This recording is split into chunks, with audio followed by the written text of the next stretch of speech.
Howdy, friends. Jeremy here, and I wanted to answer a very common question I hear, and that is which park is most popular, or which park should I go to if I have one day to visit Disney World? The answer is pretty clear, and I'll just tell you up front, and then I'm going to give you some information. But the answer is Magic Kingdom. Magic Kingdom is the park everybody thinks about. It's got the castle. Just a few years ago, I was so unfamiliar with Disney World, I didn't know what was what either. So, Magic Kingdom is the biggest park when people think about Disney World. It has the castle. It was the first park built in Orlando for Disney, and that is the one you should go to. Plain and simple. It's got things like the Haunted Mansion, the Pirates of the Caribbean ride, the People Mover, lots of stuff for kids. You can definitely spend multiple days there if you had it. Now, if you, for whatever reason, did not want to go to the Magic Kingdom and wanted to do something different, that brings you to the next choices, which would be either Epcot, Hollywood Studios, or Animal Kingdom. So if, let's say you're going to the park for the first time, you don't know anything about it, and for whatever reason you don't want to go to Magic Kingdom, then most people would narrow it down to either Epcot or Hollywood Studios, because most people think Animal Kingdom is a half-day park, which can be true, but there's plenty of stuff to do at Animal Kingdom. So let's eliminate Animal Kingdom for sake of discussion, and let's go to Epcot or Hollywood Studios. It really boils down to, if you're a diehard Star Wars fan, you're probably going to want to go to Hollywood Studios because that's where all the Star Wars stuff is at. There's also a lot of Toy Story stuff because there's Toy Story Land there. So I would say if Star Wars or anything Toy Story is really big for you, go Hollywood Studios. If not, let's talk about Epcot.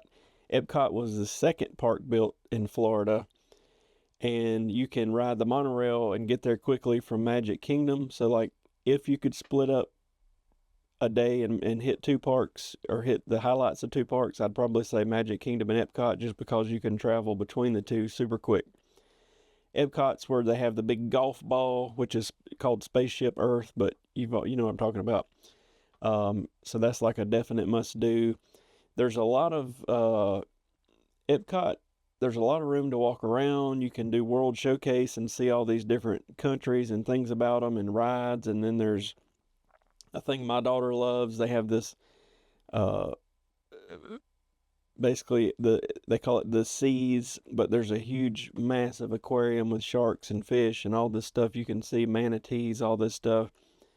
There's still tons of rides at Epcot, but I feel like Epcot is not as themed to one or two things as it is. It's got all in the back of Epcot, what I call the back of Epcot. You've got all these countries you can go to and see tons of stuff. In the front of Epcot, you've got all these different rides and crazy stuff to see. There's a lot of food at Epcot.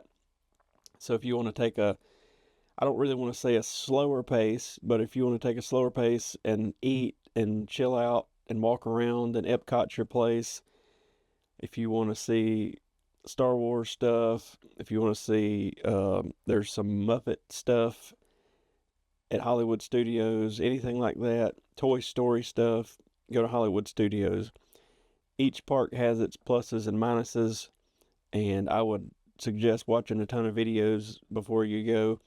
I was just thinking back to my first trip, which was only a few years ago, and I had no clue what I was getting into. In my thinking, I was like, I'm not getting up early and going to these parks. I'm just going to get up when I get up. And my daughter at the time was only 3 or 4 years old. I was like, I'll just let her sleep till she wakes up. My wife and the rest of the family, they can get up and go and do whatever. We'll get there when we get there.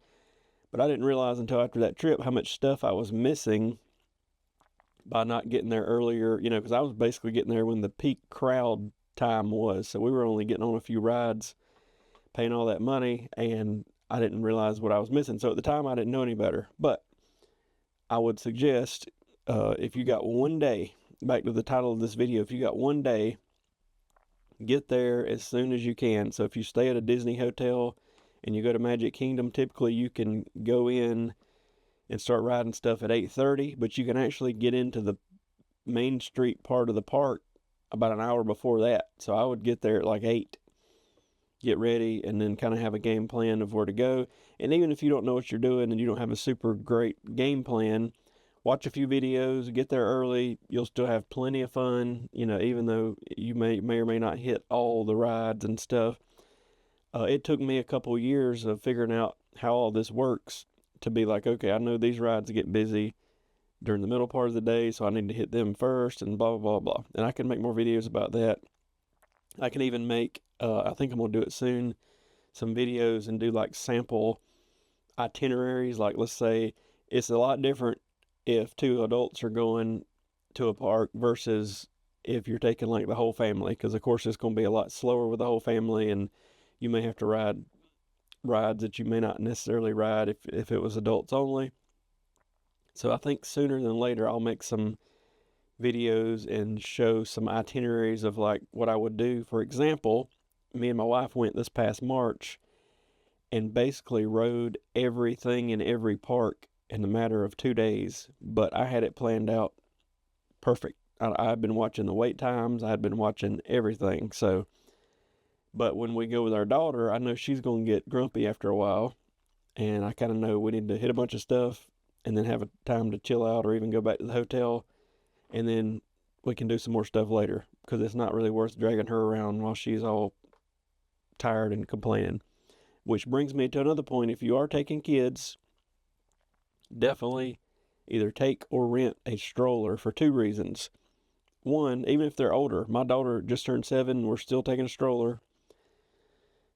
Even as a 7-year-old, she's not going to walk. I think last time we were at Magic Kingdom that day, we walked 30-something thousand steps. I mean, that's a lot. She's not going to walk that much. So I don't want her to get grumpy and, have to walk 20 miles. 2, it is great to use as storage. If you buy something, you can put it under the stroller. We take a small cooler that we normally wouldn't have and put ice packs and drinks and stuff in it. And honestly, that saves a lot of money, because you buy a drink at the parks and it's a small fortune, or any kind of snack. We still buy snacks, but we'll take you can take Lunchables or you can take Uncrustables or whatever. That's a big, big tip. But anyway, I will make some videos soon and go over how I would do it, like itineraries. We are going in October for a pretty lengthy trip. I'm going to try to get a ton of content for y'all when I go there in October. And if you have any questions, I'm just a small, tiny YouTube channel at this point, but I feel like I have learned a ton over the last 2 years about Disney World. So if you have any questions or you got any videos you'd like to see, let me know in the comments. I'll definitely start making more content, and I really just kind of got to find my niche as far as all these go. I know there's a million people out there basically saying the same thing I'm saying right now, but I need to find out, maybe the itinerary thing would be my way to go. And there's a lot of people that review food, so I don't know if that's probably too big of a thing to worry about.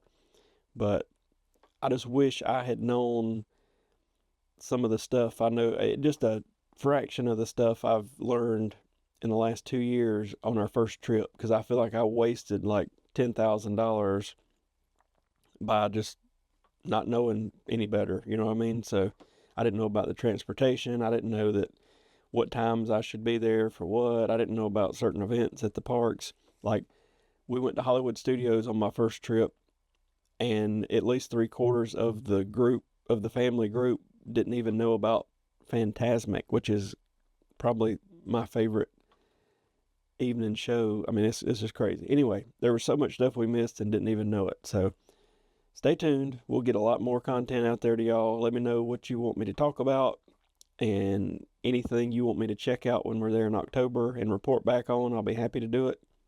Hopefully Dino Land is still open at that point.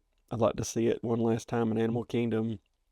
And I think Tom Sawyer Island still got a little time, so we should be able to see it. But thanks for watching. Like I say, there'll be a ton more content coming out soon. Let me know what you want me to talk about, what you want me to check out for you. And I'll see y'all on the next video. Hit subscribe. Thank you for watching.